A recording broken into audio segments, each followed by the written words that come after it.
First Tackle Box brought to you by Academy Sports and Outdoors. We just wrapped up the third stop of the ABT 100 on beautiful Guntersville Lake. And I'm joined here with the winners, Steve Hatfield, Jim Leary. Guys, you caught 27.35 pounds today. What some people thought would be a tough day, you guys proved them wrong. Tell us how that got started for you this morning. We started on a spot we thought we would do really well on in some shallow grass. We did catch a couple there, but they weren't there like we thought they'd be. Just throwing shallow swim jigs, swim baits. We did some grass flipping also. Tried to mix it up a little bit just to see, if we could figure something out with the cold front hitting the last 2 days. But it was tough. Went to a couple other places. There was people on a couple of them. One of them we caught one little one, I'm sorry, kept, and one little one that didn't. Then we went to another area where he found them in practice early in the week. They weren't there midweek. Today, I think with the weather conditions we had, was similar to how it played out when he found them, and we were very fortunate that they were there. So. Now, before we get into more specifics on the baits, you guys were leading points coming into this tournament. You had a first place at Euafaula, I think a 10th place at Lake. I know you've got a lot of experience on this lake. How was the pressure leading up to this tournament, knowing that you're leading the points, you got a lot of really good anglers right behind you? It's a lake that you're very familiar with. Sometimes that helps, sometimes it hurts. What was your thought this morning going into it based on the pressure? It was like another day just going fish on this lake because it changes so often. But I knew the history of the places we were going to. And I knew deep down inside that we would run into them eventually, but not like we did, because the lake hasn't produced that this time of year in a while. It's been 7 years at least. I slept like a baby. I mean, I was up at 3 o'clock ready to go. I do know that. I mean, I was ready. Okay. Now, I'm going to, kind of lead me into the next thing. You talk about your past experience on this lake. You started catching these fish. It's one thing to get in an area where these fish are and start to catch them. But tell me a little bit about what kind of keyed you into knowing that this was the right bite. It kind of led you to staying there as long as you did and stick with what you were doing. A lot of guys will catch a few fish and maybe move on, not really realize what the potential is. What gave you the clue that the potential was there?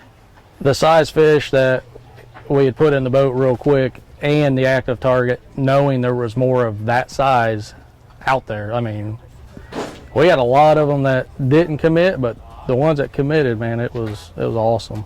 So you were actually seeing these fish and seeing these fish react to your baits? Yes, it was. I mean, I'm not good at video game playing, but it was pretty dang close to playing a video game. And it was fish are very fast, I'll tell you that. I mean, when they want it, it's going to happen. Okay. Tell us a little bit about some of the baits you were using. My friend Joe Thompson, who owns Big G Tackle, he made me some special colors of swim baits. We had a 4-inch, we had a 6-inch, and that's what we used. They wanted them. I mean, I don't know how else to describe it, but every one we caught, it was in their throat. Yeah. What was the water depth that you kept these swim baits in most of the day? I would say 8 to 14 foot. The fish, a lot of times we'd watch the bait go down, stop it halfway through the water column, and then start winding it in. And in the morning, I think it was key because they would come up high and eat. Later on, you've seen them stay down a little tighter, not want to come up as much.